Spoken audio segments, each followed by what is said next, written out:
Imagine this: Miguel, a 23-year-old man, is having the time of his life. He has just gotten out of college with a degree in business, and his girlfriend has just said yes to his marriage proposal. His wife and him each find jobs, and they eventually buy a house in a nice suburb with good schools for their future kids. Everything is going so well. But soon, things go south. Miguel and his wife are frustrated by their co-workers earning more than them. Soon they both come to realize it is hard being a Hispanic worker in America. Miguel and his wife, however, are not alone. Compared to other races in America, Hispanic men and women earn substantially less than genders of other races. Miguel and many other Hispanic men are understandably frustrated. According to ABC News, Hispanic men earn around 67.2% of what white men make. That is on average around $16,000 less. This pay gap is magnified even more when you consider that Asian and black men only make $8,000 and $3,000 less, respectively, than white men. Hispanic men also have the problem of getting a job in the first place. According to the Huffington Post, the recent unemployment rate for Hispanics has hovered over 9 to 10%, above the national average. And when they do get jobs, they are usually low-skilled, low-paid jobs. Even if the person is highly skilled, they are hired to low-skilled jobs. These people are called underemployed workers, and 1 in 5 Hispanics fall under this category. Many Hispanic men who eventually get jobs are hurt with being hired to low-wage jobs, even though they are the race that is growing in numbers of terms of the workforce. This is a result of the increase of part-time and low-skilled jobs. Other factors include less education levels in other races and low funding for programs that are meant to help out new Americans. People might look at all these facts and say, wow, life is tough for many Hispanics in America. But there is one number that highlights it all: the participation rate of Hispanic men. Hispanic men participate in their respective jobs on a 75% rate. That is more than 10% of the national average and is 5% more than what white men participate. Still, white men earn more money than Hispanic men. All in all, Hispanic men work the most hours. They are the driving force behind the new and modern American economy, and yet they are hired to low-wage and low-skilled jobs. They work the most but earn the less. This needs to be addressed. America is a land of prosperity, and the social injustice of paying Hispanic men less does not correlate with the values that our forefathers came up with more than 200 years ago. But does not stop there. Not at all. If you thought that Hispanic men had it tough in America, just wait until you hear what Hispanic women have to put up with. All through history, women have been treated as a second fiddle to men, and even in the 21st century, there is still a large disparity between men and women in terms of pay and opportunity. This is magnified when you break it down to race. Let's say you and a Hispanic woman are given a $10 bill. When you receive your tender, it is worth $10, but to her it is worth $5.50. This is the pay gap that Hispanic ladies have to deal with.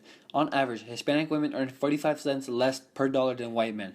When women lose income, their economic security and that of their families is diminished, especially with the low income of their possible Hispanic men spouses. According to a fact sheet published by the National Partnership for Women and Families, median wages for Latinos in the United States are $30,000 per year, compared to median wages of $55.50 annually for white non-Hispanic men, or a difference of $25,000 each year. Families, businesses, and the economy suffer as a result. These lost wages mean families have less money to spend on goods and services to help drive economic growth. According to the same fact sheet, 40% of married Latina mothers bring in half or more than half of their family's income, which means that their households rely heavily on their wages to make ends meet. Also, nearly 3 million family households in the United States are headed by Latinas, and 40% of all Latina-headed family households live below the poverty line. This means that nearly 1.2 million Latina-headed family households live in poverty. Attention for this problem has been growing over the past couple of years, especially from the Latinas. Former Labor Department chief economist and Georgetown University professor Adriana Kugler says that the wage disparities between men and women are no longer due to the women having less education and opportunity, but it is now becoming an internal problem at the workplaces where they work. Some of the stumbling blocks for women are not coming from the fact that they are not engaging in the workforce, but they are coming from the workplace itself, says Adriana. Also, she has found out that Hispanic women lose an average of $800,000 over the course of a lifetime due to gender disparities. $800,000. Attention has emerged from Latino legislators such as New Mexico Congresswoman Michelle Grisham and California Congressman Xavier Becerra, who has come out in support of the Paycheck Fairness Act. This act will create stronger workplace protections for women and would close loopholes created by the Equal Pay Act. We urge Congress to prioritize passage of the Paycheck Fairness Act. It is past time to make gender-based pay discrimination a thing of the past, says Becerra. It has even gotten attention from potential future presidential candidates such as Vermont Senator Bernie Sanders, who introduced a College for All Act in May 2015, which would help increase access to higher education by making all public colleges and universities tuition free. This act would provide people with low income backgrounds the education and skills necessary for work. Also, he has voted for the Employment Non-Discrimination Act, which protects minorities from receiving lower pay. Although the issue is still a major concern, action has been taken. In 2014, President Obama issued a memorandum which required federal contractors to submit wage data to help close the wage gap in both terms of race and gender. After receiving these comments, he quote-unquote announced a revised proposal. This proposal covers more than 63 million workers and expands existing data collection mechanisms.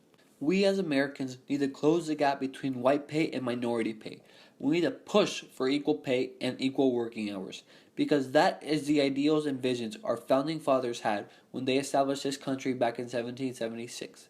They did not imagine an America where the hardest working Americans are the lowest paid. They did not imagine the whole races are below others due to the lack of resources available to them. In fact, they imagined an America where people come to reach and exceed their goals. They imagine a place where anyone can come and do anything they can put their mind to. It even says it in the preamble of the U.S. Constitution: promote the general welfare, help establish and maintain a healthy economy, population, and society. As Harry S. Truman once said, America was not built on fear. America was built on courage, on imagination, and an unbeatable determination to do the job at hand. America is one of the world's superpowers. It is a country that other countries look up to for an example of a prosperous and democratic nation. Yet we still have domestic problems that hold us back from being the world superpower. And one of these is the Hispanic wage gap. We need to show the lawmakers, CEOs, politicians, and the top 1% that we will not accept this way of life. We, as Hispanics, come from all parts of the world to make our dreams come true, and as of right now, we are being impeded from prospering. We need to stand up for ourselves and come together as a race, because Hispanics are the only ones who will stand up for the race, and Hispanics are the only ones who will make a change that will benefit Hispanics. Thank you.